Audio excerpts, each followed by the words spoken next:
তো যখন মানে আমরা বেরিয়ে আসব তার একদিন আগে পর্যন্ত আমরা রিমান্ডে ছিল, 9 দিন টানা রিমান্ড। এর আগে 2015 সালে 15 দিন একটানা ছিলাম, 35 দিন একটানা ছিলাম, আর এবারে 9 দিন একটানা রিমান্ড।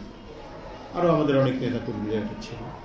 কিন্তু যেদিন 2 কি 3 তারিখে দেখে পুলিশ একটু ভালো ব্যবহার করছে, তখন মনে হলো যে বোধহয় হাসিনা আর থাকবে না, চাটা খেতে দেওয়া যেত, এটা মনে হলো। তো যাই হোক, আমাদের রিমান্ড শেষ হলে 4 তারিখে রিমান্ড থাকা অবস্থায় আমাদেরকে কোর্টে নিয়ে আসলো এবং কোর্ট থেকে কারাগারে কারফিউ চলছে।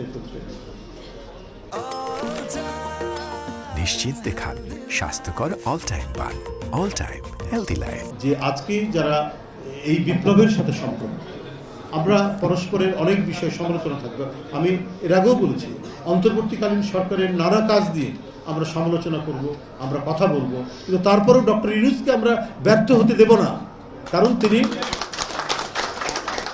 যে কথাটি আমাদের ভারপ্রাপ্ত চেয়ারম্যান বলেছেন কয়েকদিন আগে, যে উনি হলেন এই রক্তঝরা আন্দোলনের মধ্যে দিয়ে সরকার।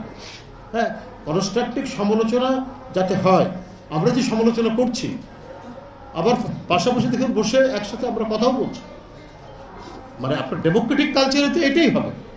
একই পার্লামেন্টে, একই কংগ্রেসে বিরোধী দল থেকে সরকারি দল থেকে গণতন্ত্র তার বিবর্তনের মধ্যে দিয়ে আজকের যে রূপ পেয়েছে, সেটা তো তাই।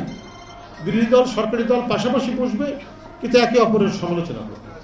এখন আমরা কথা বলছি, ডক্টর ইউনূস সাহেবের বিরুদ্ধে কথা বলছি, অন্তর্বর্তীকালীন সরকারের বিরুদ্ধে সমালোচনা করছি, কিন্তু এটা করার পর মনের মধ্যে এই ভয়টি নেই যে আমি গুম হয়ে যাব, বা আমাকে ধরে নিয়ে গিয়ে বা বাসা থেকে আমার স্ত্রীর কাছ থেকে ধরে নিয়ে গিয়ে আমি ক্রস ফায়ারের শিকার হব, সেই ভয়টি তো নেই।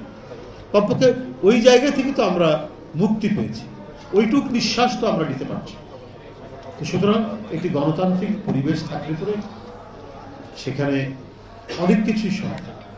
আপনার কি বলে যে সাহিত্য, শিল্প, বিজ্ঞান প্রত্যেকটি বিকাশ হওয়া সম্ভব।